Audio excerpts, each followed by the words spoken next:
huwag kang titigil sa pagiging mabuting tao.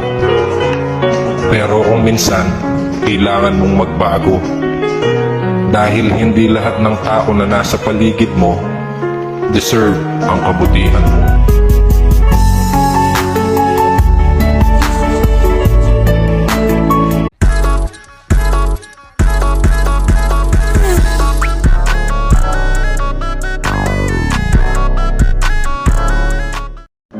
Welcome to the Philippines, have a look around. I'm here to tell you how our Filipino history's found. On 1521 of March 16th, we were discovered by an explorer Portuguese. Welcome to the Philippines, take a look and see. Now here's some random facts for you to learn our history. From dialects